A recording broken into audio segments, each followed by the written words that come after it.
welcome to all of you.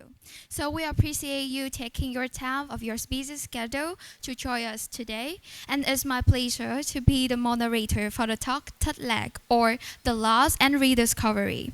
So it's hosted by Fulbright Digital Humanities Lab, a student-led project operated under the Vietnamese Studies Center at Fulbright University. And second, we appreciate our Graduate to Vietnam Festival of Creativity and Design for give us a honor opportunity to present and celebrate this talk today.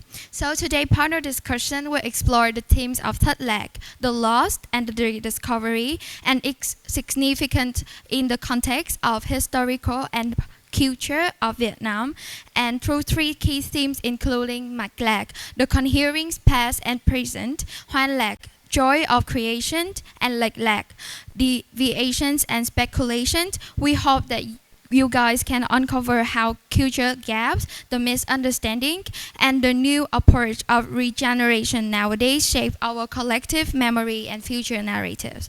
So to begin this program, I would like to invite our distinguished panel discussion here on stage.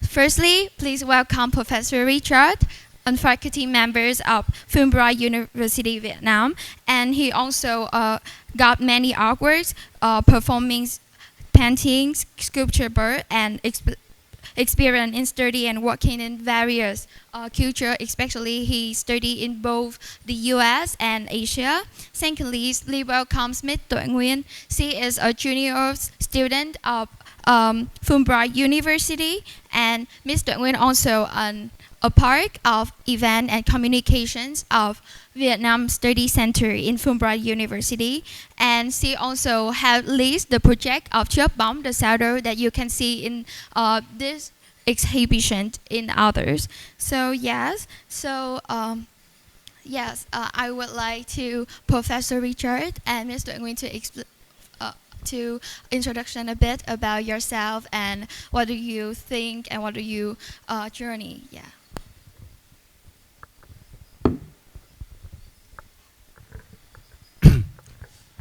Hello. By show of hands, I'm just curious. How many here are from Fulbright University? How many are from RMIT? Okay, great. So a little about my history. I was a senior lecturer at RMIT for 9 years, and I've been at Fulbright University for just over 2 years. My background, when I was in your shoes as a student, my background was media arts, largely in performance. But over the years, I've become interested in material, and so I've been focused on drawing, sculpture, and painting. But I've always had one foot in both, and I think during today's conversation, we may mention some projects that have either their conceptual origins or something about the process of making the artworks, dealing with the old and the new. So hello, my name is Tuệ Nguyen. I am a junior at Fulbright, and I do not major in art. I major in social studies, but I do have a minor in art and media studies. I'm currently working as at a let's say events and connection assistant at Vietnam Study Centers at Fulbright, and my it's not my role for this exhibition is to just utilize my knowledge and interpretation of Vietnam cultural heritage as well as AI, mostly AI technology, in order to regenerate the past, past culture and historical heritages of Vietnam. And yes, it's my pleasure today to be here with you and share about just sharing my insights as well as our center's works on Vietnam, which aligns with not only art and culture, but also tells more broadly stories about technology in our age. Thank you. Yeah, so thank you very much for your sharing. So the first questions I want to ask you guys is, through many artwork you do, Richard, and also I have read the daily vlog. Yeah, Tuệ Nguyên have a daily online website about her daily log, and I see that many of Professor Richard research is about how our artists can reflect to the past, or also you have used many material from culture of people to demonstrate that in your artwork. So the first question I want to ask that, what is the motivation lead you to doing and using like the culture of the represent of the nation to doing in your artwork?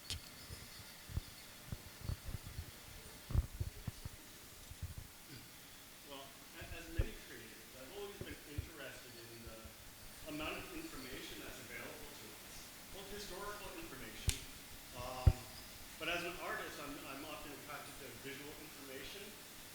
We have a long history in Vietnam of many different types of cultures and civilizations. My particular interest is in Hindu-Buddhist art, art that can be found throughout Theravadan, sort of Buddhist Southeast Asia.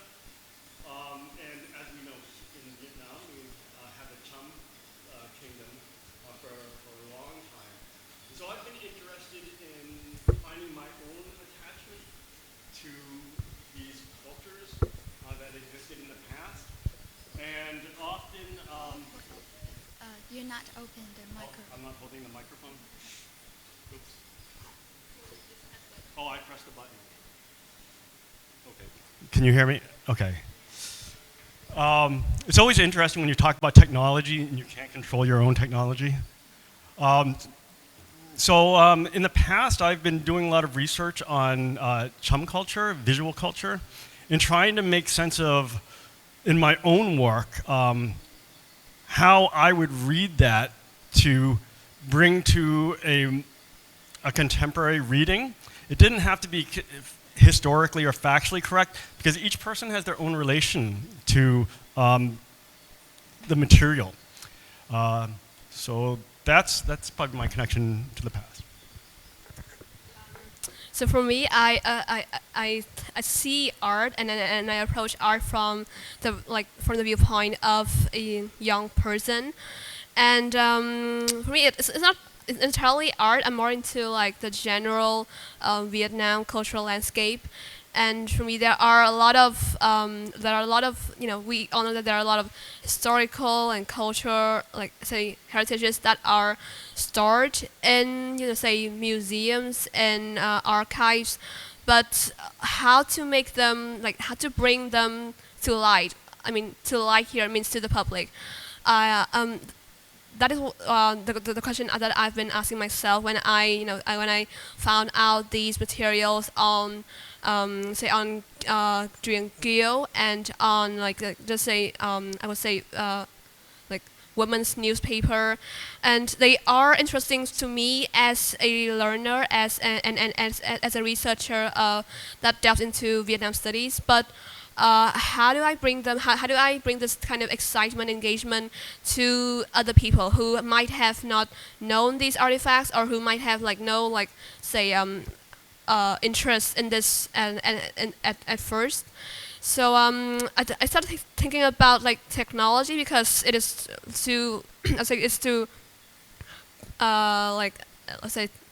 It's too commonplace in our lives for now, and I would thinking of how to use technology as a tool to just to communicate, convey my emotions, my passion for these heritage to young people, and how to make them like more, how to bring them breathe a new life into these materials. I think that's what I've been doing. Can I add one more thing? Yes.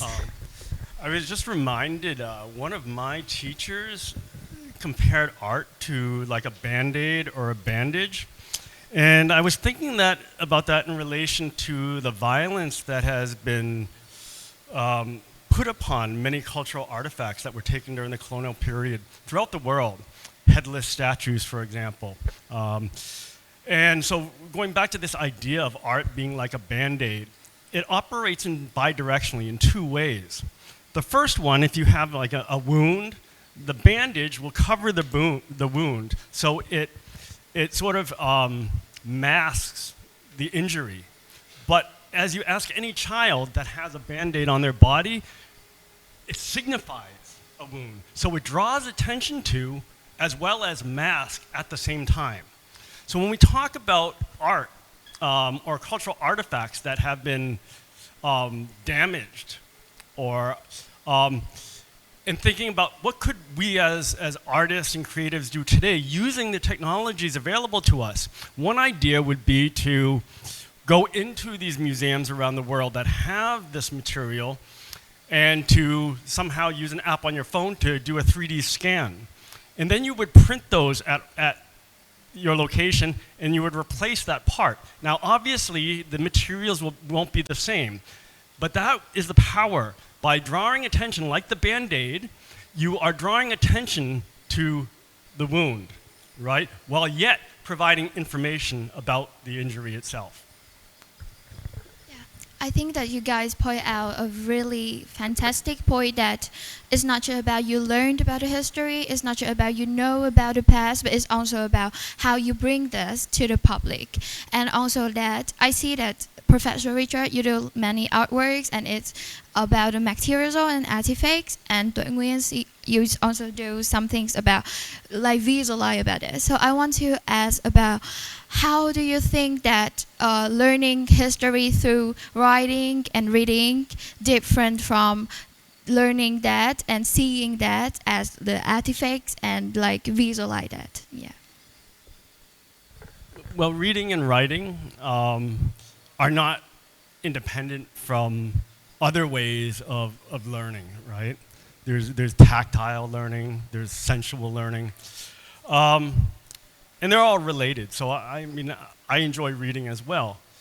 But very often the genesis of my ideas comes from visual or sensual stimulation. And then as I start going into projects, they very often involve some sort of research, whether I'm writing the project statement or artwork statement or an artist statement. That requires me to reference things I've read in the past, or maybe I've read something that's textual, but it relates to the visual or multimedia quality that I want to address. So they go together. They're not really independent.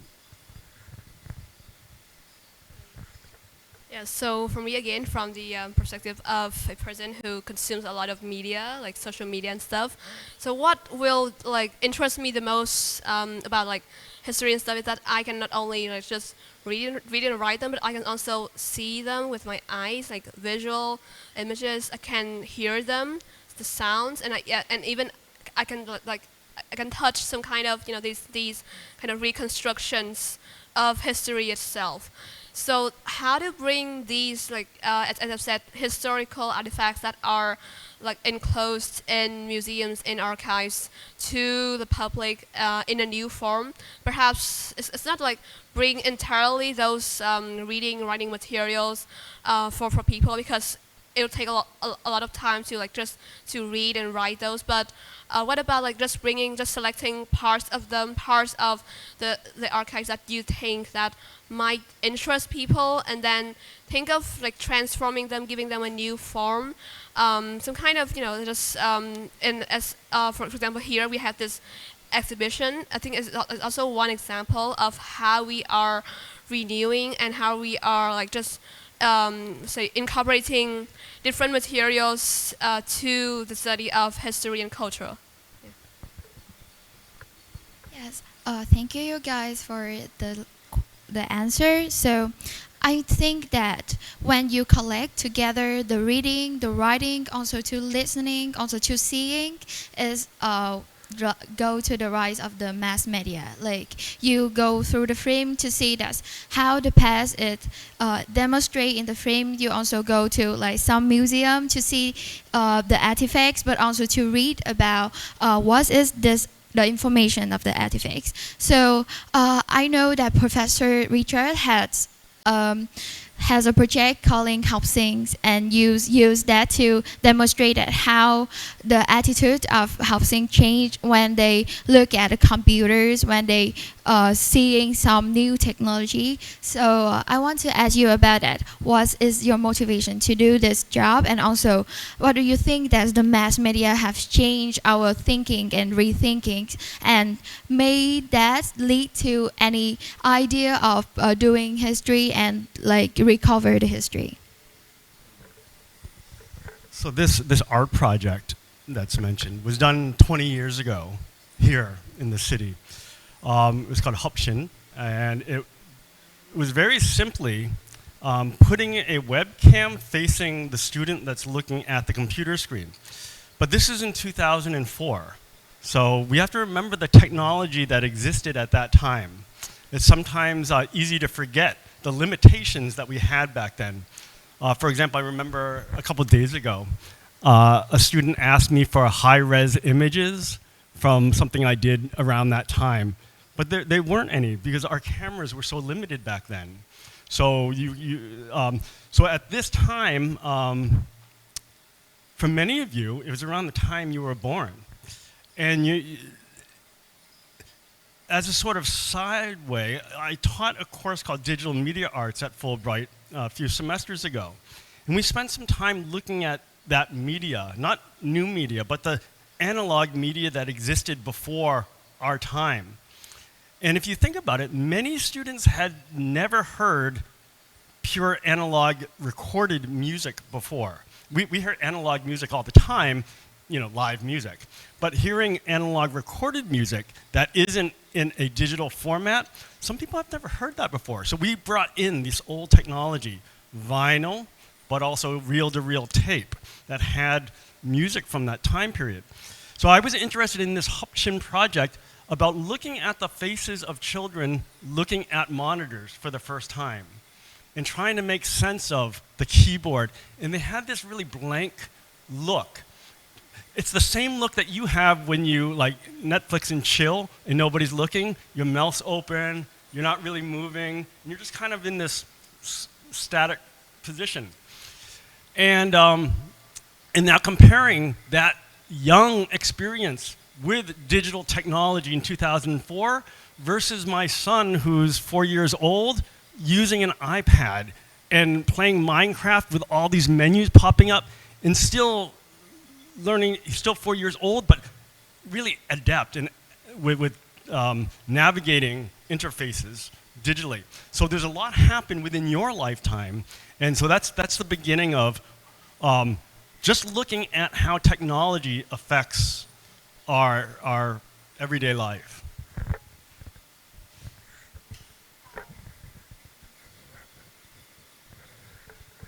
So, despite of about how the computer like can change the attitude, I know that Tuệ Nguyên used doing the chớp bóng, and chớp bóng include two men's things is about the film Kim Vân Kiều and also about the advertising. So I want to ask you about that. Do you think that the media and the rise of the social media can lead you to think about how to represent the historical things during the advertising and also represent the films in the past to nowadays? Yeah. Yeah. So actually for chớp bóng, we had 3 separate works. The first one is like say a reanimation of Kim Vân Kiều, which was Vietnam's first movie made by Nguyễn Quang Vĩnh in 1924. So that's like 100 years ago. Exactly. The second one is two works that I think they speak to each other. The first, they all take resources from Nữ Giới Chúng, the Woman's Bell, which was Vietnam's first magazine written by and for women. And it was written by Xuân Nguyệt Anh, which was a kind of, I say, one of the most influential women writer at the time during the very first stages of the French colonial period. So these two works, I would say, these two works, both the film and the magazine, has kind of a, say, short-lived history because they did not exist for long.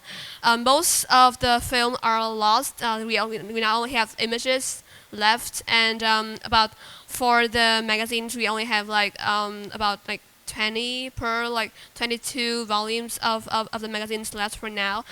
And I think it's kind of something that is fading into forgotten because no one really knows about as I said, no one, but rarely people know about that the film, which is Vietnam's first film. And I mean, when we talk about something that is for the first time, first movie, first magazine that is made of Vietnam, and especially in the age of the French colony, then that's something that is remarkable, because it speaks for the voice of Vietnam, our identity, our nationality, and to see those getting lost is something that I think we can try to leverage, not really, but try to tell their story one more time. And I believe that through this exhibition, what we're doing, we're using technologies that are not, I would say, not too too complicated. They are technologies that we encounter nowadays. They are AI. They are technologies to just refine images, to animate image from a still image, and to generate AI chatbot, AI responses. They are technologies that are familiar with us, but when we use them with these materials, with these historical, materials of historical values, they give us something new. There is something, I would say, a story that is rewritten, a story that is reawakened by looking at these images of Kim Van Kiel, which it feels kind of a little bit strange because what we have been doing is that we're not trying to remake the film. We're just trying to reanimate part of it. It is like specters of history. They are fragmented pieces of history, and we're trying to do kind of the same, but at the same time not the same thing as what the people in the past have been doing. Is making the film that speaks for Vietnam's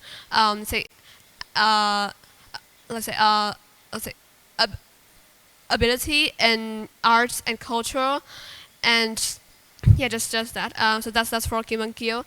And for Chúng, there is this AI generated responses and chatbot there that corresponds to the language, the writing styles, and also the perspectives that are written by women of the early 20th century.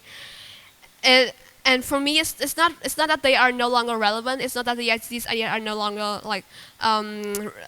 no longer applicable in today's world. But they tell us something. They tell us that how these women think about say topics that we think about today. We have family affairs. We have women's virtue. We have feminism.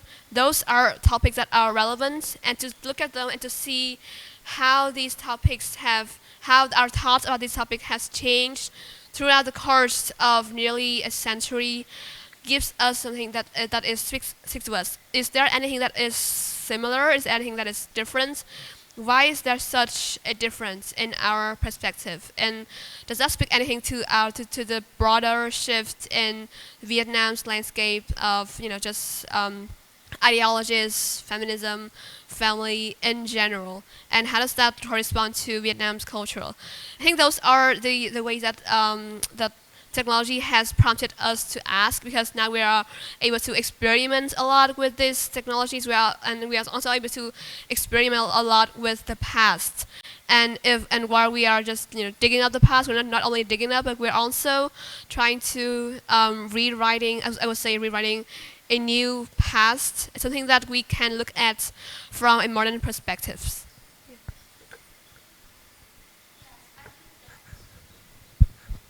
I think that the past is only like in there. Like if you ask about, so what is the day of the Vietnam National Days? So people will go to the same answer.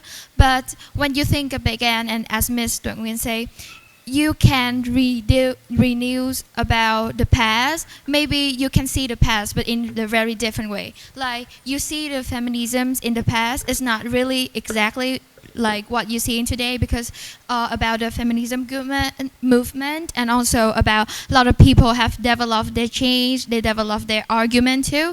So that's a really great thing that I want to expect today. So like Professor Richard, you are not just doing the history for just an independent place. Like you're not just talk about Vietnam. I know that you have an exhibition about you using bánh tráng to do a school, but this whole story is about the Cambodia art history. So I want you to share about that, how you choose to connect the different country to bring up to one exhibition, and what do you think that the connects between the Vietnam and the Cambodias can lead you to some thinkings, and also that what do you think about when you connect from this to this? Yes.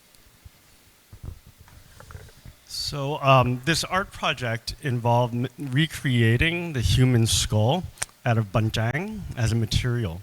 So I've been interested in experimenting with different types of materials for a long time.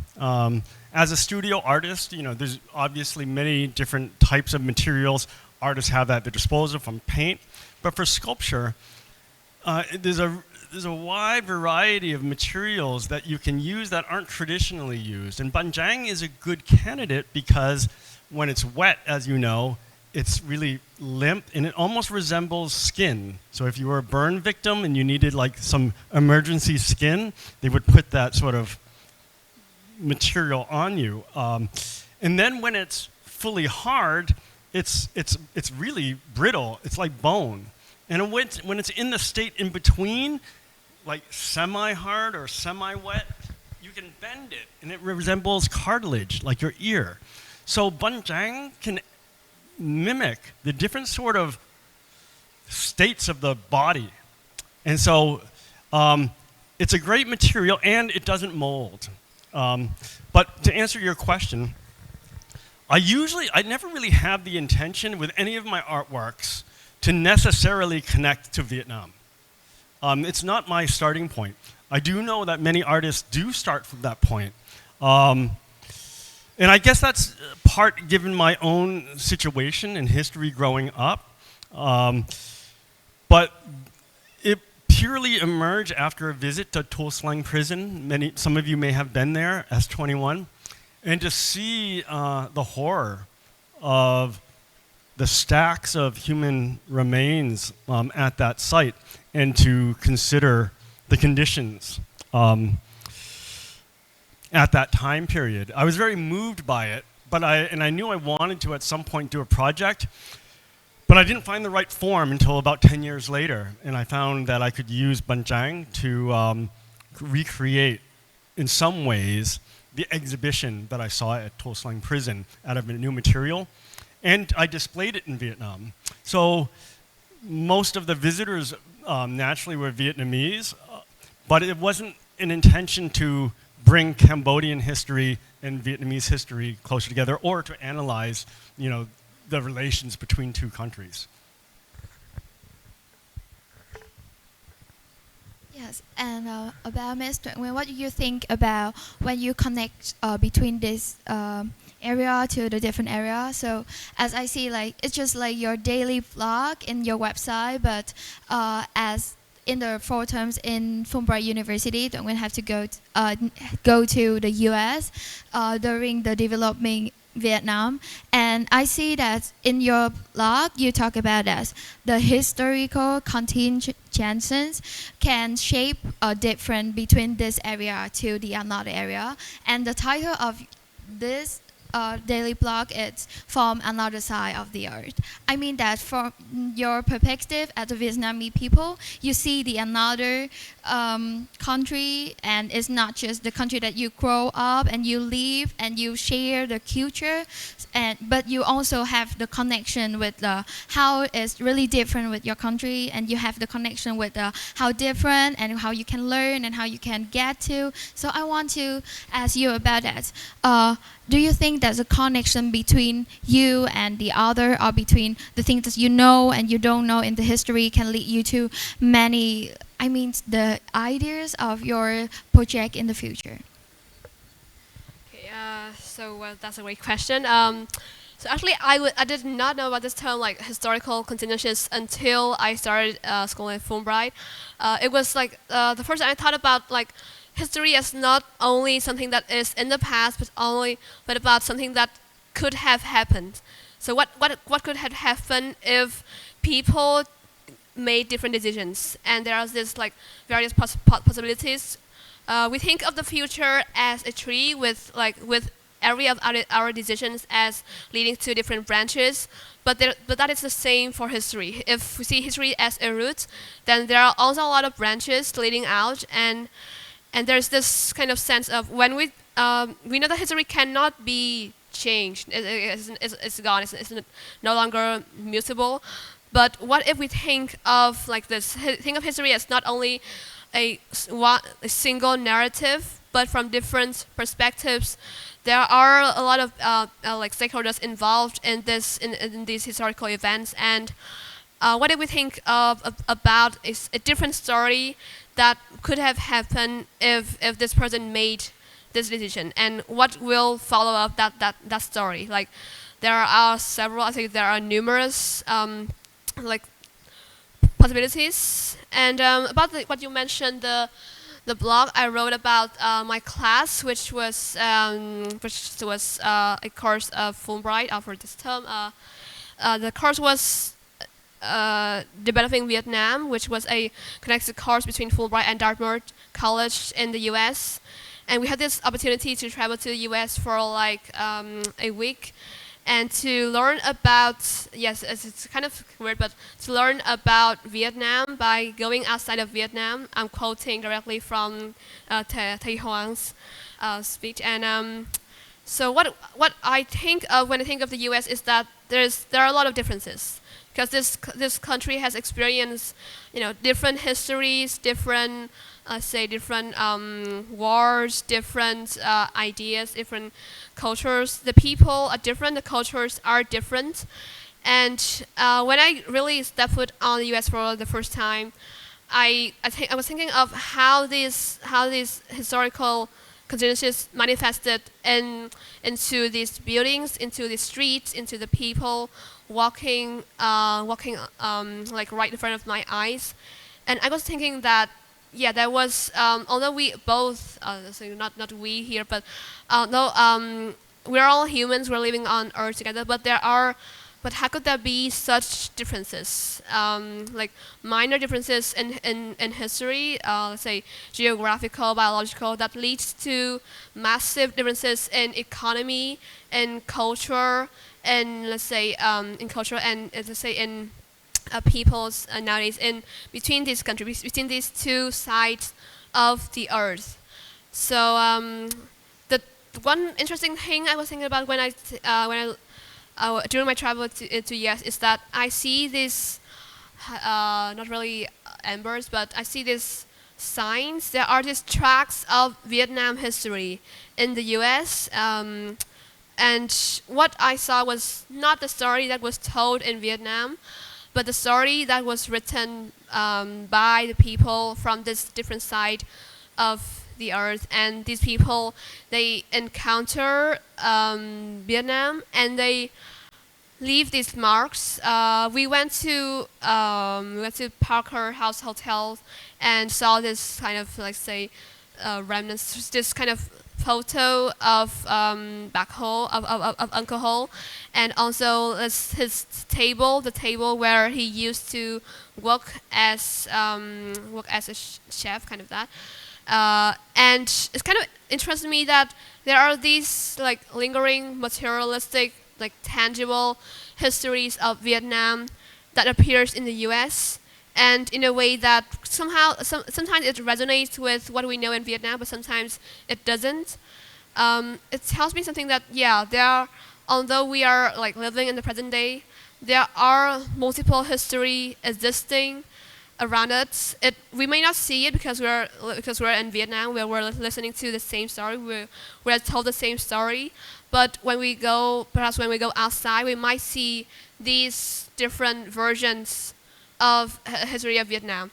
And which one is, let's say, the authentic one? I would say that is, that's a really tough question to answer, because as humans we have various perspectives, we have different opinions, and there might be, and for me, there's no singular path of history. History is, again, history is a combination of alternatives. And for me, what I've seen through this project, and also through my travel to the U.S., and that inspires me to, again, to my future, perhaps my future works and my future like insights would be that, we can, sometimes we can look at a story that we think, that we have believed in for a very long time from multiple perspectives without damaging that story. We have that story, we can keep that story for our own. I have my own, like, as a story, a narrative of Vietnam history, but at the same time, I can interact, I can just, to take in these different narratives and these different viewpoints from my friends, from my families, from my teachers, from my colleagues, that really add some color to this narrative of mine. So it's not necessary that I abandon my belief, and my understanding after encountering these stories, but it's just being open to various interpretations, being open to various chances, and at last, I believe that it stems from our sense of curiosity, to explore more than what we only know, but to actually just to see, just to explore what other people know as well, and also what people might have not known. Just that. So thanks, Ms. Thuận Nguyen, for the really insightful sharing. And so please welcome the last but not least speaker, Professor Vũ Minh Hoàng, of Faculties of both Vietnamese Studies and History in Vietnam. Okay. So first of all, I want you to talk a bit about your background. What is your information for the audience, and sharing about your history, career, and also why do you interested in doing history? Sure. My background is I had meetings that ran late this morning, and then I went to Phu Nhuận, because that's where Alpha Art Station is on Google Maps. So clearly I don't know anything about digital humanities. You guys are doing it fine. No, I'm a historian of 20th century Vietnamese history and international history, focusing on the Cold War, focusing on actually the war, the Third Indochina War, which is the one that Richard, my colleague here and good friend, mentioned earlier, between Vietnam, Cambodia, and China. So that's sort of my research interest. I've always loved history since I was little, and I also, as I have grown as a scholar and as I teach at Fulbright University Vietnam and at Cornell and Columbia, I started branching out quite a bit. And so the class Developing Vietnam that was just mentioned, that's also a class that I'm teaching currently. So I'm interested in issues around ideas of development, Vietnamese development projects, but also like what does development mean, right, for Vietnam? So those are things that I've sort of branched out to do quite a bit as well. I also teach sort of across Vietnam studies, so I used to lead the history and then the Vietnam studies programs at Fulbright University Vietnam, and yeah, I just love it here. Thanks for coming. Yeah. Thank you for your sharing. So I also know that you not just doing as a researcher in history, you also now doing the digitizing Vietnam. It's really related to our today themes. You use the digital to doing the humanity things. So I want you to share a bit about the tools that you use the technology to represent and bring back the Vietnamese old language, the Han Nom. Yes. Oh yeah, that's a great question. I am not an expert in Han Nom, and I don't think most of you guys are. But the thing is, the lovely thing about Han Nom is that it is the first attempt to represent the Vietnamese vernacular, to write down the Vietnamese vernacular. That is the language that we speak. And so it's an older form of the language that we speak, but in a sense, we all speak Han Nom, because Han Nom is writing down the Viet language. So this is something that I've been passionate about for many years. This project, there used to be something called the Nom Foundation, which is run out of a couple of professors who were just really passionate about this out in North Carolina. But they're pretty old. I mean, the one leading it, he's 90 now, and that project has more or less run its course, ran out of money. One of the faculty members that is part of this partnership, so this is originally envisioned as a partnership between Fulbright, Dartmouth, UC Irvine, and Columbia University. And the first year we didn't succeed, so Dartmouth got their own money and Irvine got their own money, so they're no longer involved in that. But Columbia and Fulbright did not get our own money, so we are poor, and being poor is a great motivation, and failing once is another great motivation to try again. And so we tried again. We got a $600,000 grant from the Henry Luce Foundation. Henry Luce, if you don't know, he is the founder of Time magazine. Made lots of money writing about Asia and just the world, and in his later days wanted to give back with creating this foundation that does a lot of funding for what they do is they do seed funding, right? So they want projects that will succeed long after the seed funding's finished. So they're really giving us funding to start this project for 5 years, and our story has to be compelling enough. And our pitch to them is we want to create a website that stores. So it does three things. First, we have our own collections. So the Han Nom collection is one of the many collections that we ingest, right, and we modernize from the existing Nom Foundation website, which is going to close down soon. It's from the 90s, really, and early 2000s.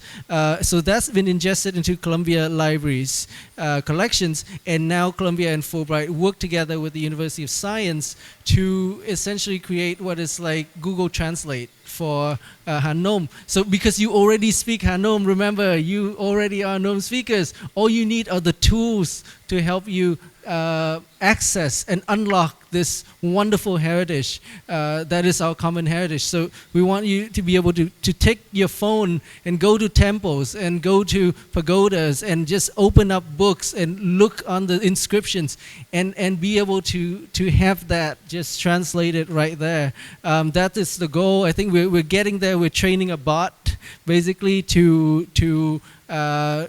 get better at text recognition. About 2/3 of Han Nom is in Chinese characters, so that's already, there's a lot of training already for that. 1/3 are characters that are completely new that our great grandparents came up with, and it's very they didn't have anything like the Oxford Dictionary or the official government dictionary, right? Everybody, all the different scholars came up with their own characters. So it's very unorthodox. It's very non-standard. It's a big challenge.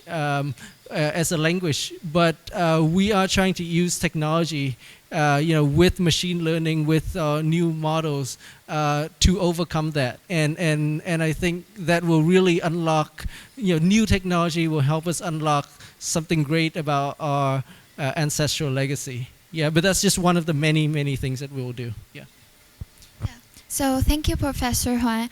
I think that's a really inspiring for me that maybe I did not know how to read the Hanoi language due to I'm a Vietnamese people. And I think that's due to we are the Vietnamese, but we do not know a whole things about Vietnam.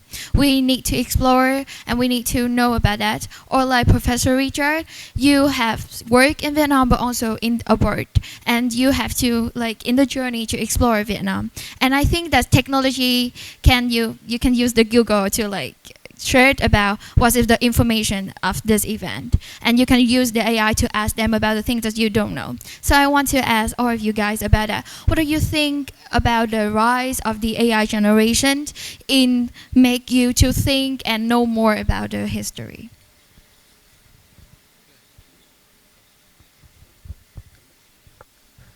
Well, I'm on the same ride as you, but stepping back, I don't use AI daily. I consider it a tool that if it can help me with a specific task that I need, then it becomes a part of my workflow or toolkit. Though it's not the direct focus of my research, but inevitably all of our lives have already been touched by it and will continue to be further enmeshed in artificial intelligence. And we should just be vigilant and open to see how it affects society, but more importantly, how you find your own personal connection to the technology. Yeah, so particularly I might be a little bit different from Richard, because I use AI a lot. But again, I think this time when AI first came into the media, it became a hype in the social media. It was not it was like, well, these things can really like replace our jobs. They can do content writing. They can do image generating. And so what's left for us? What's left for humans? But I would say until now, it has been how many years have it been since the last hype? But until now, I think we have recognized several things. The first thing is that AI has long existed. It is not something like of recent innovation. There has been this fear of machines taking over humans, and the core of this fear is not that we will lose our jobs, we will lose our work, like we will be like let's say taken up by AI and stuff. But it's that because there is this fear of the loss of what machines do not have, is the spirit, the emotions, the soul. We're not feared that like AI will take over our works. What we're fear is that there will no longer be these emotions, these let's say emotions, this spirit, this soul, this kind of like originality in the art field and history and like research and even in our lives as well. So for me, but the question of using AI is, again, I believe that like our lives and AI are again inseparable for now, because there are a lot of tasks that we know that if we use AI, it will be a lot faster, it will be a lot more effective, and we can just focus our time and our thought on other more important tasks. So abandoning AI is not the idea. Then how do we like just like live with that? We live with AI like in a harmonious way, I would say. For me, particularly, I use AI also as a tool that aids my study, that perhaps aids my content writing or designing or stuff. And again, I believe that as long as I retain my core, which is my belief in creativity, in humans' originality, and that there are things that AI cannot can never learn, there are things that AI can never like touch and like imitate us, then yeah, we will continue to use AI as a tool, and we will continue to be the users in AI as the thing that is being used. It's also my concern when I think of these projects in the Diệp exhibition, is that, well, these technologies are, I would say, they are really great. They can relive these films from the past. They can create like conversations that use language of the 20th century. It is as if you are talking to a real person, and or they can like make this creative and like funny ads that resembles the past. One thing at first is that, well, they are great. They are awesome. They are things that they are new. They are fun. They are interesting. But what remains at the core is that, why do I do this? Why do I use AI for this project? And what is the ultimate purpose? Is it to show people that, well, this technology is great? Or is it to show people that, well, this piece, this fragment from history, when relived via AI, when relived via technology, can be more, like say, can be more accessible, can be more comprehensible, and can be read in a new way. Well, I think the answer is clear. That yeah, we are doing a project on history that uses AI. The core is history, culture, Vietnam. The core is not technology itself. Technology is a tool. It is indispensable. It is a part that contributes a lot to the implementation of this project. But after all, like if like just shredding technology all alone, then all we have left is like the purpose. Our purpose is to just to promote culture, promote history, promote a different way to look at Vietnam, a different way to look at what is in the past, and it is enabled by technology. Yeah.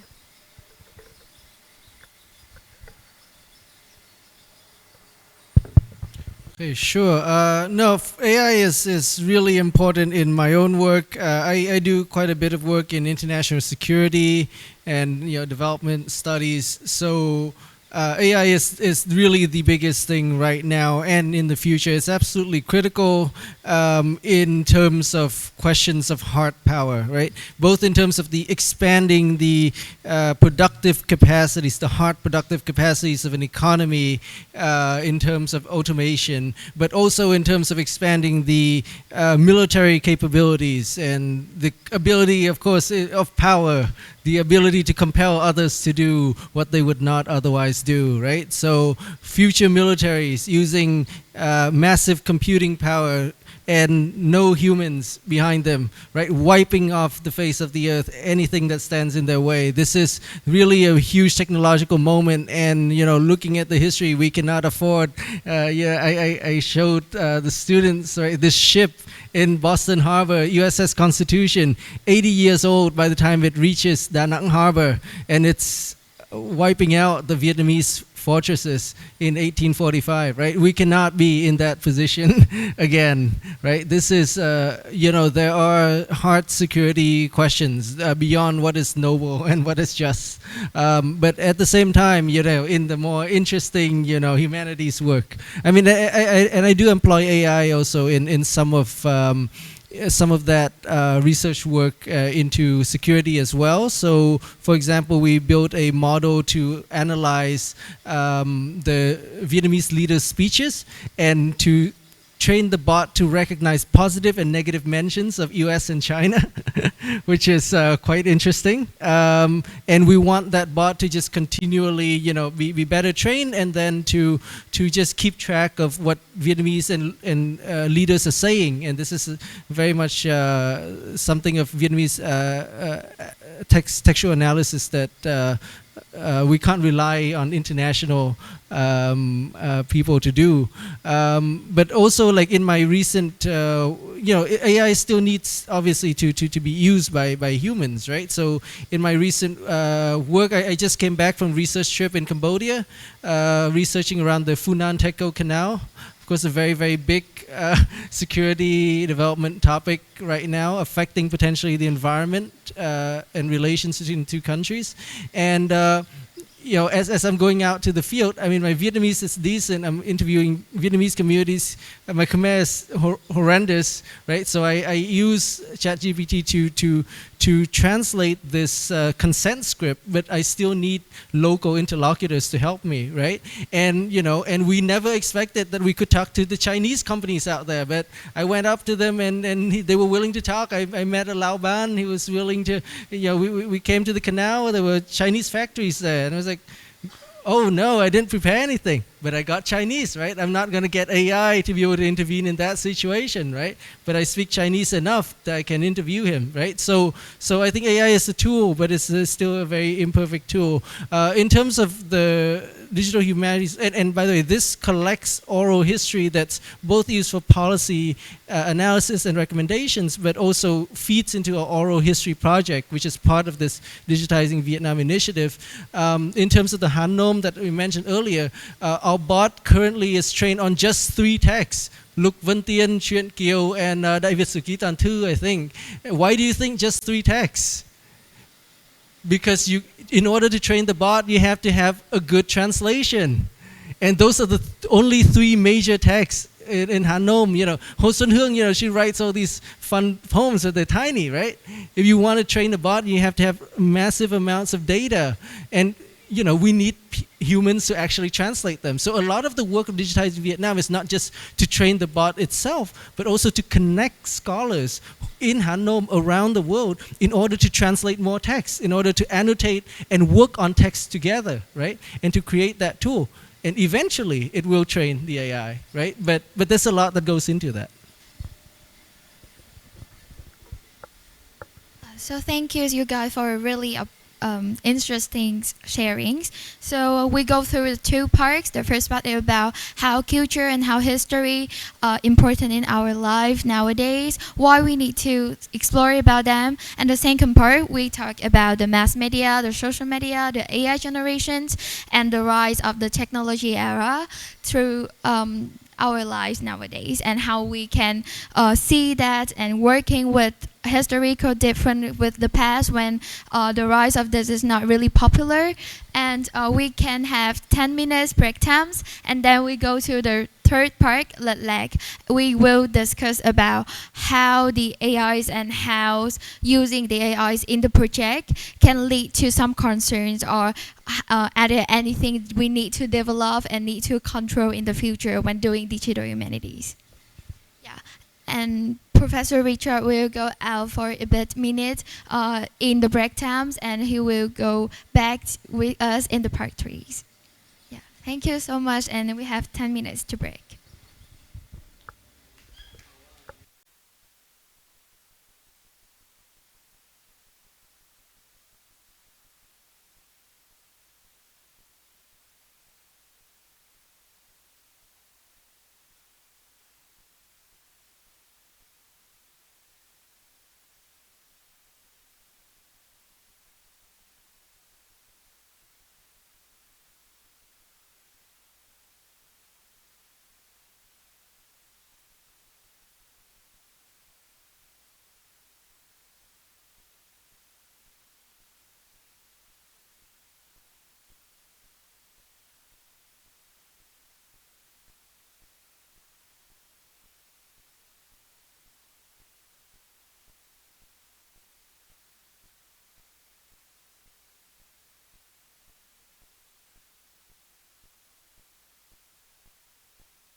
So we will go back to the talk of Thất. So please welcome again Professor Vũ Minh Hoàng and Ms. Tuệ Nguyên comes in the stage to doing the part 3 like how to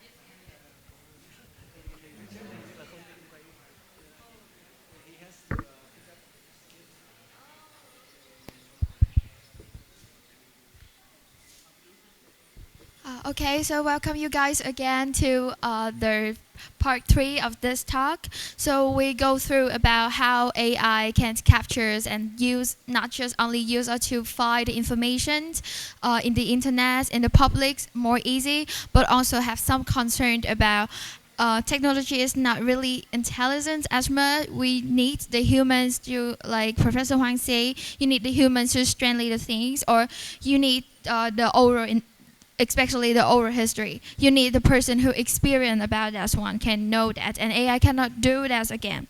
So, so for the first part, I want to ask Professor Huang, like, if there are any limit to you went to the reproduction of culture and history. I know that there are many ways to reproduction, but when using technology to reproduction about it in a very new way, how can we not just only to represent for the newest to the newest that can easy to the young generation, but also like preserve the culture values of the history?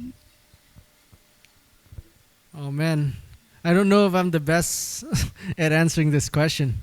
I think you guys know better actually what appeals to you, right? I think a lot of academia, especially humanities, social sciences, we've realized for a long time now that traditional academia is broken, right? Like, it's a broken model. People are spending a lot of time doing very deep, interesting work, but then it gets stuck in these academic loops, and it's all about peer-reviewed papers in the most prestigious journals, and a lot of these places will reject papers and research that is actually really good, really deep, really cool, interesting, risk-taking, because maybe the researcher's English is not so good. Maybe they have not done this one or two things, that they haven't cited this person or this person, because maybe they don't have that much access to theory, right? A lot of social science fields, and I gotta say, since Richard left, art and media studies, terrible, right? Over theorized, right? Like, a lot of fields, and over, saturated with jargon, and so and ultimately in journals that nobody reads, right? That only people in the very elite read. So how to bring it to how bring the best research into application, into the young generation. This is still a very difficult question. One of the things that we will try to do with Digitizing Vietnam is to have a block, right? To connect, and to summarize and to bring forward and feature some of this research to a broader audience. One of the things that I do at Fulbright is we try to have a speaker series that introduces some of the newest books and most interesting works to an audience in like a more presentation setting. I've seen other projects, so I've seen a lot of great blogs. My friend Liam Kelly, Leming Kai, he does this. He's been, he's taken himself out of formal academia altogether to found an art gallery and to maintain his lecture series, and he maintains this amazing blog that very directly and succinctly, with lots of pictures and videos and all that, bring really deep research to like a very wide audience that's not behind a paywall, that's not behind all that stuff. Paywalls is another issue, right? So I don't know. I mean, and even he is pretty old, and as I'm doing all this, and as I'm getting access to these resources to do this, I'm getting, older too, right? So I think a lot of it actually comes down to the humility of the older generation to say, maybe we don't know, right? We have these ideas, we have this access to facilities, and we want to involve young people. So that's why we have the Digital Humanities Lab at Fulbright. It's just to say, thầy Nam, thầy Hoang, thầy Nam's an older dinosaur. Thầy Hoang is, maybe not a dinosaur, but maybe already a mammoth, a woolly mammoth, right? We're all on our way out, we're all extinct, right? You guys are the future. Like, what appeals, right? Because most recently I go with the trends. I try to, right? But I drew the line. Like, I finally found a trend that I cannot go with. I refuse to do skibbity. That is just it's just too stupid for me. I refuse. Like, so I'm officially old, right? My time is over. It's up to you. Yeah. Well, actually, to say you're not that old as a mammoth, but yeah. Anyway, I do not do that trend as well, but so to look at trends, social media stuff, I've been working in social media for quite some time before I settled my path on academia, which is I think a more intimidating one. But on reflection, I think there are several, I would say, connections. I'm trying to find some kind of connection between social media and academia altogether. That might sound a little bit weird, but for me, I read a lot. Reading materials at school for my classes, like I would say 6-7 hours per class per week, kind of that. But what I think of is that when I read these interesting materials, that I want to share it with people who do not read these materials. Once I was reading these articles in the class about the old, let's say, the old examination system in Vietnam, and how it still reflects this kind of broader historical changes. Or at once I read about this idea, this, let's say, conceptualization of forests during the French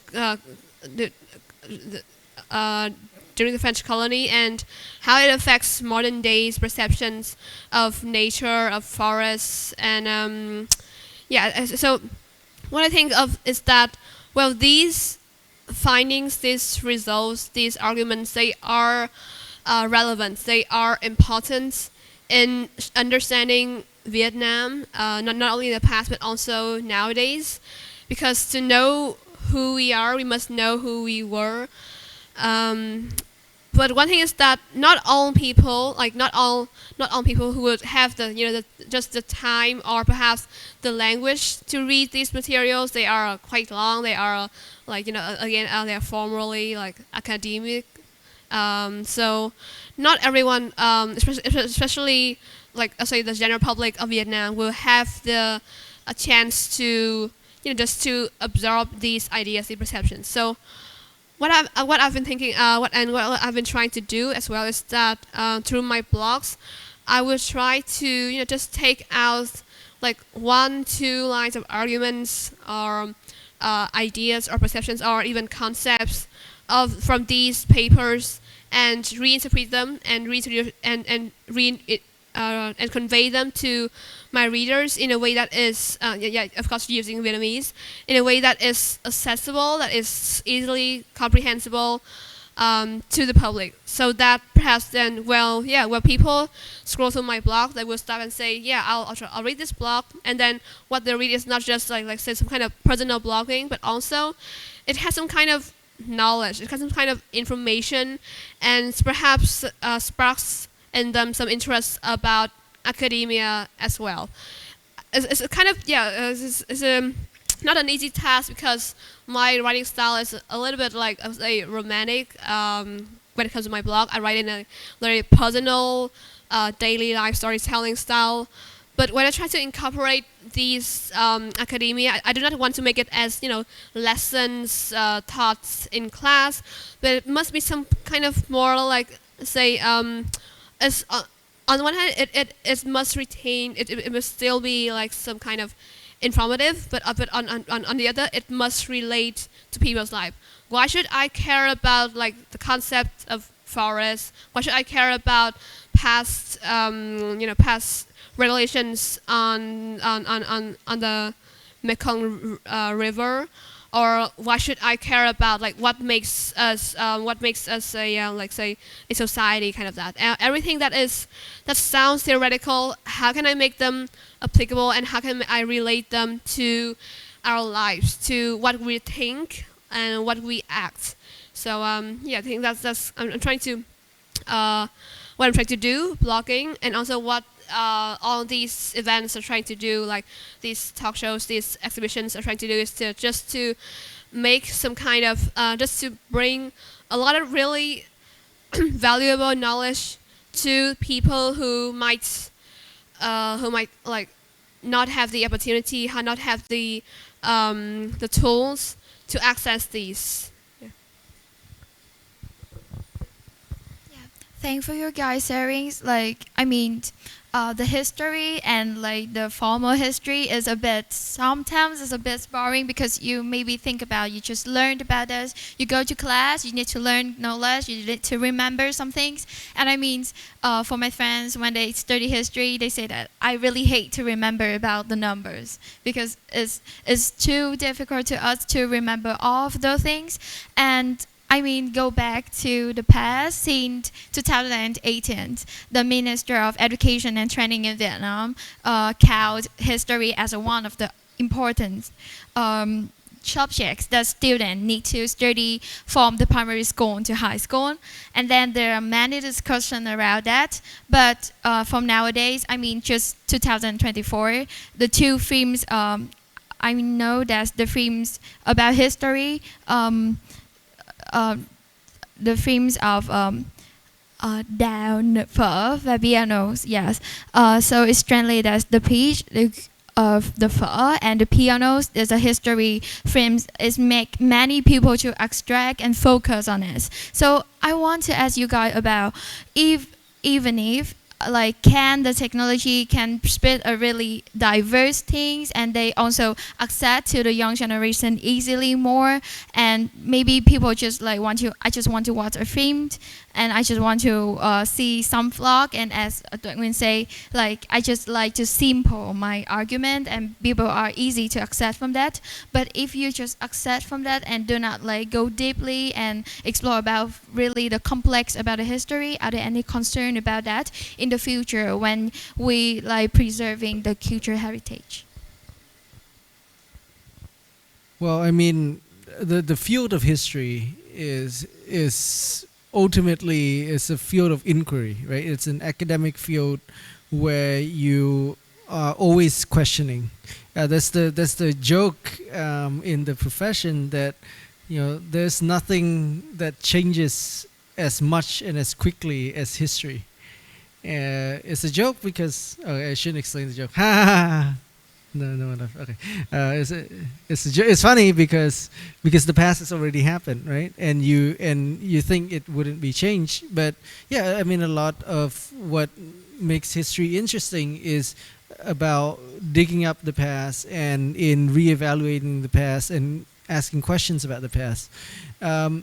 And to be fair, it does have social and political implications, and so that is why sometimes these sorts of questions can be sensitive.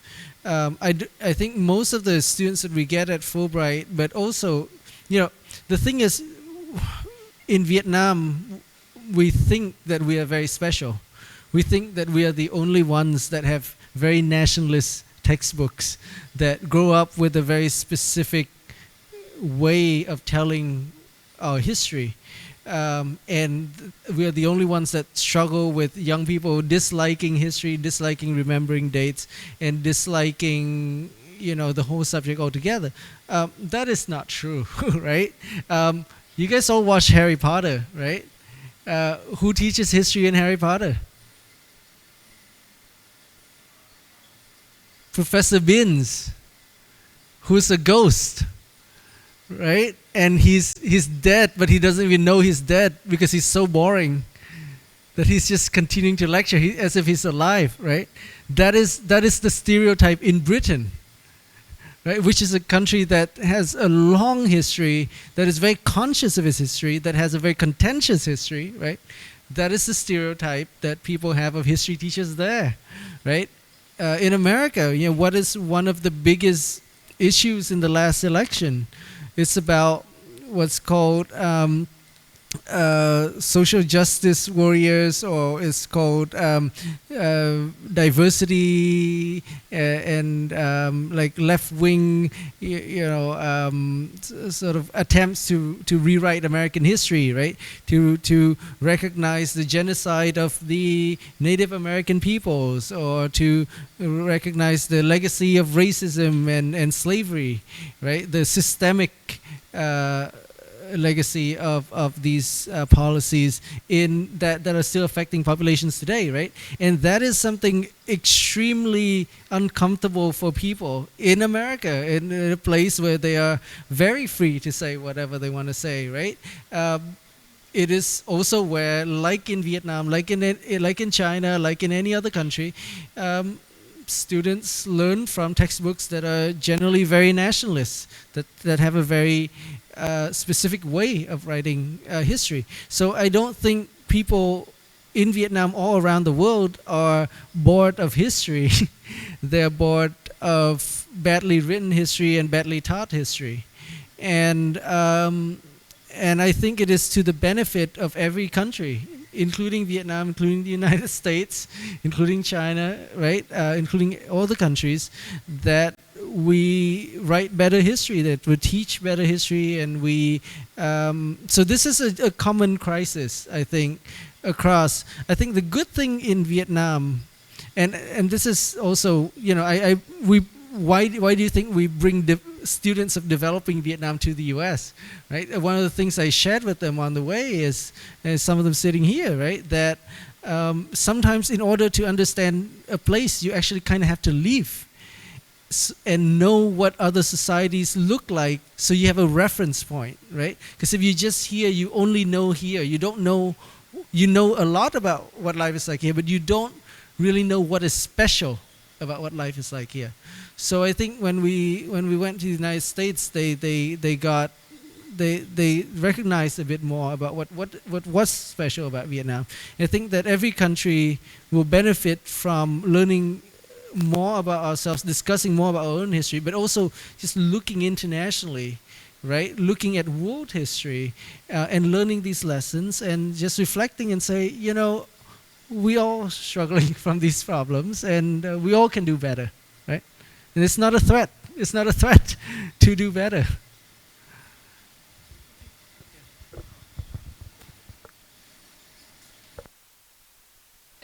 So yeah, I do agree with with Hyung on that. Again, to not think of history, not think of the past as something that we take for granted. We have to really question ourselves. Is what we perceive as normal, as natural? Like, we think Vietnam is special. Are those thoughts correct, or only in our context? Only in Vietnam, like that. So yes, actually, I think these kind of critiques of history, of culture, I would say they are kind of popular in today's amongst today's youth. So also as a youth, I also look around and see what my friends talk about history, talk about culture and Vietnam, and I think there is this increasing tendency for people to really to question what we have been doing, especially in cultural preservation affairs. So there is this, for example, there are concerns when this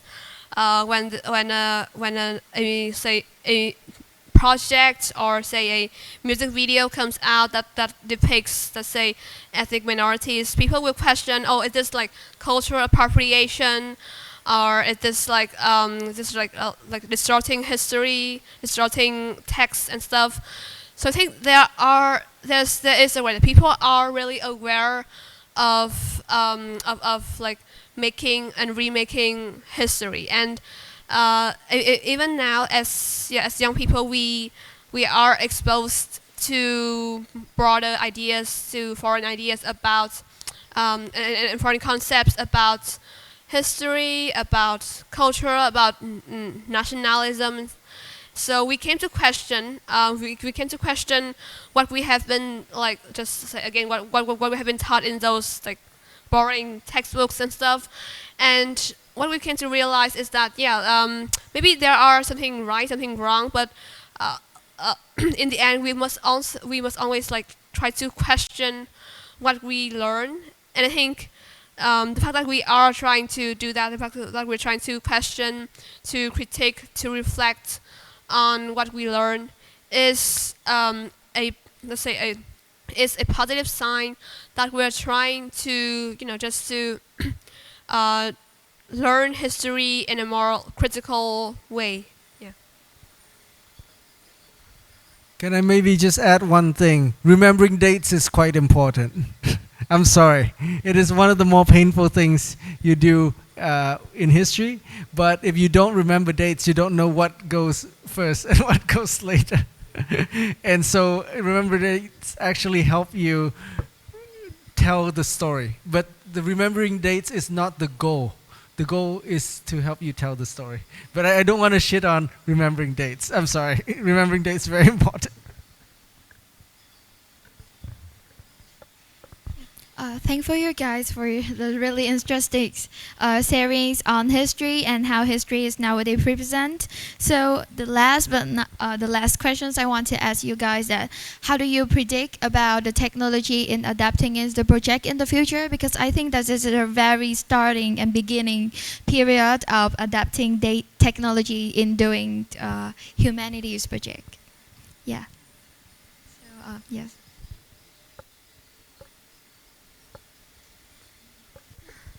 Yeah, so I think clearly we see that there are a lot of, let's say, I would say, varieties that we're trying to do from AI, from like a single like I would say AI generative model. We're trying to think of many other ways to use that. For example, in our project here in Nhằm, we use kind of retrieval augmented generation, which is AI is essentially at the core, but it does not use extensive sources. It only learns the language of the fed database, and to create to sticks really rigidly with the language, the writing styles, in order to create a chatbot that really reflects, imitates, say accurately what would the historical writing styles of that period.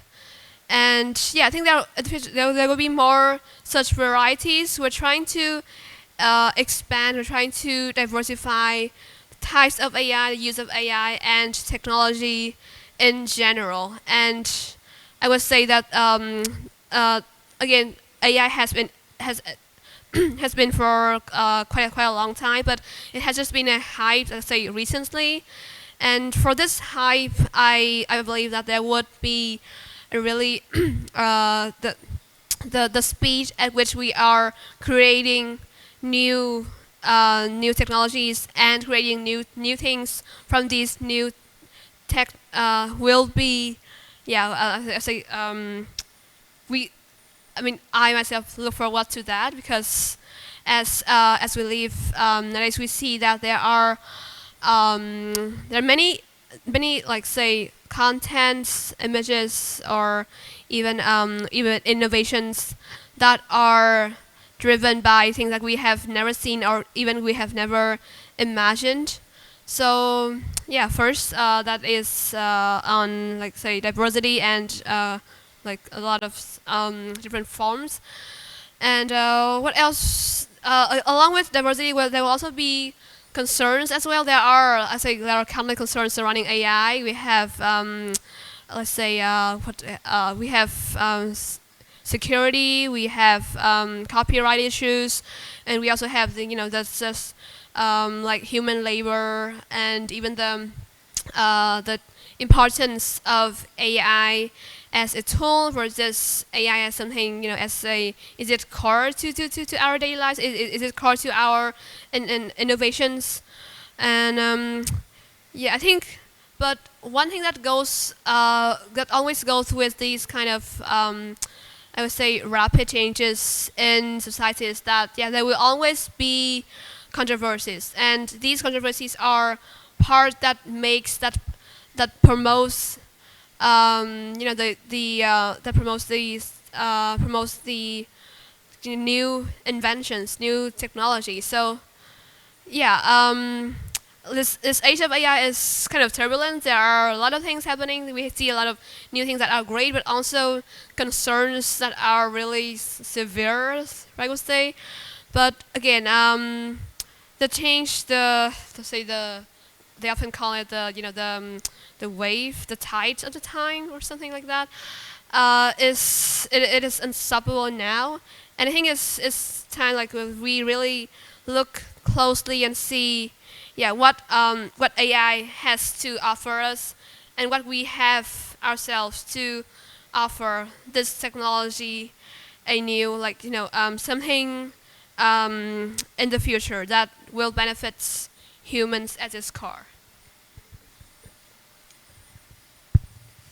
Oh, I mean, so really the question is on the impact of AI on the humanities, more generally, right? Look, the humanities have been in crisis before generative AI has been in the picture. And we cannot blame all of its problems on the advent of AI. The advent of AI is generative AI, this age of machine learning in particular, is an opportunity. It's a challenge and an opportunity for the humanities, right?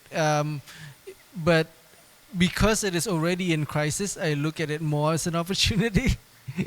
Because if you're already in crisis, what have you got to lose, as we talked about before, fewer students in Vietnam want to major in history at the high school level, at the undergraduate level, and so on, right?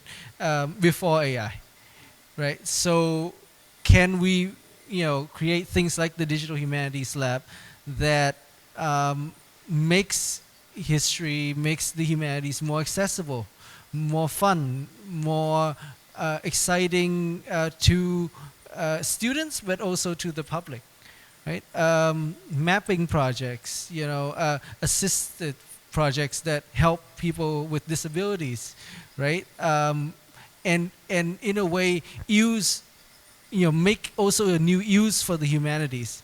So humanities and social science research as a way to help AI specialists and engineers and computer scientists to design better products that help populations of people much better, right? That have better interfaces. So I think it's much more of an opportunity when you're already in crisis to start with, right? And AI will bring more challenges, such as plagiarism. As this is the thing that's always mentioned first of all, right? I have very few concerns and fears about plagiarism. Students using AI to cheat on my assignments. I tell them this. They're in my class. You guys remember what I tell you? If you guys can use AI to cheat on my essays, it's my fault. I haven't designed very good assignments, because my assignments can be answered by AI. That means my assignments are obsolete. Now, this is the privilege of the humanities, We can say that. Now, in engineering, in math, you can't quite say that, right? Because they do have to design, tests that could easily be answered by AI, but, then you don't use AI for it, right? But if I, in my humanities, in Asian studies, right, am designing assignments, essays, tests, whatever, that students can easily use AI to solve, then I'm not preparing them with anything valuable in terms of the critical thinking skills that distinguish them from a machine, right? And so I failed as a teacher, and that's why I invite them. Like, I mean, you shouldn't, right? But you can try to feed this, this essay prompt into the AI, and I guarantee you probably won't fail. To be honest, this is what I will admit: they probably won't fail. They probably would get like a C+ or B-, maybe with a B- for the paid version, C+ for the free version, right? But you're not gonna get an A. You're not gonna get an A-. You're not even gonna get a B+, right? You're gonna write such a generic essay with so many faults, right, in reasoning and because what AI is doing is it's being trained on what is readily available publicly. And what I should be teaching my students is something that's not readily available publicly, right? Interesting information and research that is cutting edge, that is new, that is not like the old version that's out there. And I would not accept those answers for the essays. So yeah, if you try to ask ChatGPT now to write a good Asian history essay, it's going to be pretty bad. There is another really big test of AI, though, which is going to need the social sciences and humanities to deal with. And these are the social tests, right? So in terms of the cost of running AI, the environmental cost, the energy cost, right? And ultimately what that goes down to are public policy questions about how society devotes different kinds of resources to different things. So how much like water resources, energy resources, society is willing to dedicate to Bitcoin farming, right? And how can and this is an age-old question that precedes AI, but it's going to be further challenged by AI. But again, it's how we divide the fruits and the wealth of our society, right? The fruits of this AI revolution and the wealth that is going to be generated by this AI revolution. How do we divide it fairly? These are not questions that only have come because of AI. Again, it's just like the humanities, right? But these are questions that require the humanities, right? And these are questions that I think are really challenging because of AI. Yeah, so thank you very much for an interesting talk. Thank you, Mr. Tuệ Nguyen, and also thank you, Professor Hoang. And now, if any of our audience have any question to our guest speaker, please raise your hands. Our staff will give you a micro.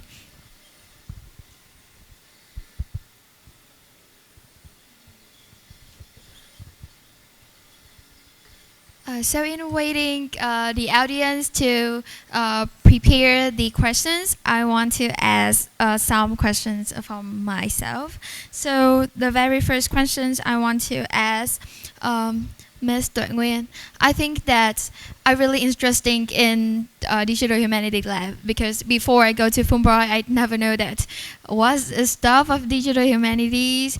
I just say about it, it's the mixing of technology and also with the humanities. And at that time, I have a new thinking of the coder. Like in the past, I just think they just go to work, code for the computers, go to the company and code. But nowadays, when seeing many exhibitions and also the project on this event, I see that the coder also have and also want to bring up the humanities value to the people. So as you're doing and also your project is in this exhibition, what do you think about the people who doing the scientifics, and in the scientifics careers can also doing the humanities career.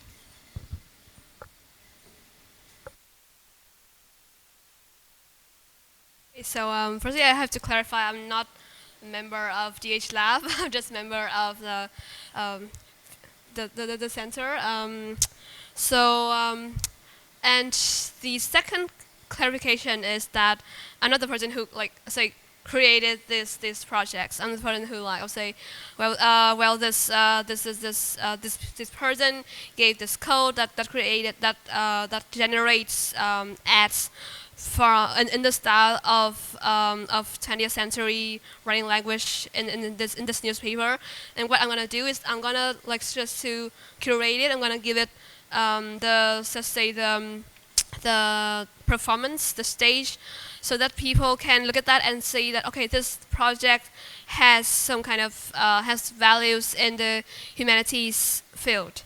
So actually, I'm not the one who who was in charge of on the process from coding, what codes was involved or stuff like. But as a person who try to convey these projects to life, try to make this project into the public, I would say that I see this conjunction between technology and humanities.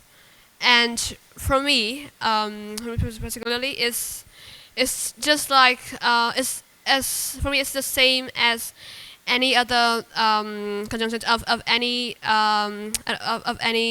fields. It's just that this time we're having technology and humanities instead of previously we have some kind of environments and econ stuff alike. So. There are differences when we have these this conjunction, these humanities projects that are deeply embedded in with technologies.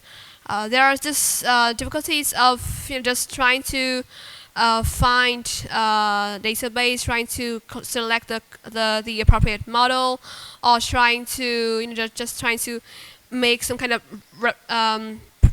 presentation to the public using something interactive interface, using artistic decoration, aesthetic stuff. So there are a lot more to do. I would say technology is the core. It is the root of this project. But there are a lot of things we have to do in order to make technology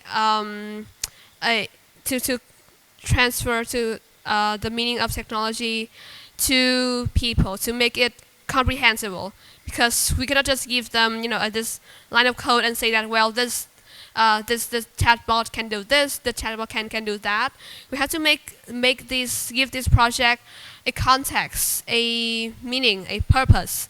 And of course there are rooms for interpretation. Some people will see different values from these projects. And what we have to do is that we try to find a way to present these technologies and these historic and these cultural social materials to them, and to see how they react, to see how they will respond to these. For one question, so any of audience want to ask questions?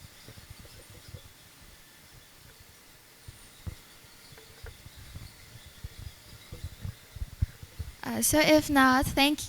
Yes.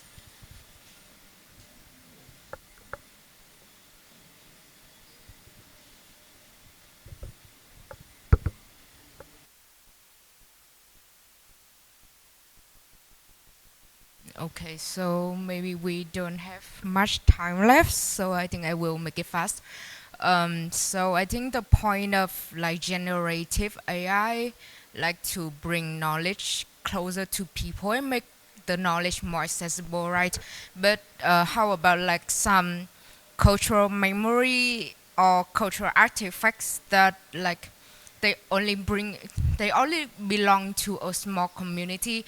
For example, some sort of patterns on some sort of fashion patterns on clothes belong to a small ethnic community, and in order to figure out how to create that kind of pattern, the researcher had to stay quite a long time with the community, like live with them, understand their like lifestyle and culture to complete a research, and then it is like it is like synthesized, tổng hợp, by AI and brought to people. Do you think that that process of AI gaining knowledge from a small community that like take a lot of time and effort to record, it is a kind of cultural appreciation? Appropriation, you mean? Right? Yeah, Cultural appropriation. Yeah. So we had this great discussion in developing Vietnam class. I think it was the last class, where about cultural appropriation. I think this is partly a question of cultural appropriation, and then also partly of a wider question of intellectual property, right? And AI has been really challenging in this. But this is, again, not unique to AI. Every technology, right? Every really disruptive technology, including generative AI, right? Once it comes online, will require society to adapt over time to such technologies. And the adaptation may take a long time. And society is really set in its ways, in some ways. I'll just give you an example. Contraception for women and abortion, right? Safe medical abortion. That has been around 50, 100 years. But society's attitudes towards women and the control of their own bodies and their sexual liberation and freedom, different societies take different amounts of time, right? And sometimes there's reverse progress, right? To adapt to such technologies, even 50, 100 years after they've been online. AI is the same. These are all questions that I think are very, very relevant, but the simple answer is, yes, it is a big problem, because you're asking it based on our existing moral codes, our existing economic codes. So the easy answer is to say, okay, we have to clarify our existing rules, right? So, how do you clarify the rules of intellectual property and of cultural appropriation so that AI can still take in, these bots can still imbibe more interesting knowledge, right? But in an ethical way. And so then you need to involve philosophers, you need to involve ethics committees, you need to involve governments, you need to involve a larger discussion in a society. And I think different societies will have different answers to this question. So in our class we discussed kể cho nghe, right? Or để mình nói cho mà nghe. Sorry, this great song that was reflecting, and it had king people wearing Hmong clothing and dancing, right? And so is it a question of are they appreciating the culture and the history and they're bringing it to a wider audience, right? And it seems like they're not perpetuating negative stereotypes and they're bringing it to a wider audience. That's a good thing. But if you look at the video, it's also only king people that we can see, right, wearing it. And then we also ask the question, okay, is appreciation enough? Or is I'm a materialist, I'm a Marxist at heart, right? Who shares in the wealth, in the fruits of these products, right? And the easy answer with reforming these things is just to say, make sure that the producers of these music videos and so on share they have to share some part of the proceeds with the community and so on. And these are the easy answers. And I think there are easy fixes. But I challenge us to think about the hard fixes, because this is a really disruptive technology, but it's also a great opportunity for us to think more deeply about the idea of intellectual property. Because if you read some of the publications in the 2000s, early 2000s, late 1990s in Vietnam, you will see this little line blurb which says, Vietnam until đổi mới did not have intellectual property because we followed the socialist idea of intellectual property, which is, it is in the commons, right? Any of your ideas, any of your works, that is in the commons. That is your contribution to socialist society, right? The idea of intellectual property comes back as Vietnam, integrates its economy into the capitalist global economy. But now, right, as AI is challenging all that, as many workers will lose their jobs, right, as most of us will not need to work nearly as much in order to produce so much more than our society will ever materially need, right? Is it also a challenge for us to fundamentally rethink our economic system, our society at a more fundamental level, right? Instead of the small fixes. I think this is where, we might finally achieve the communism that we dreamed about generations before without the sufficient technology. Yeah.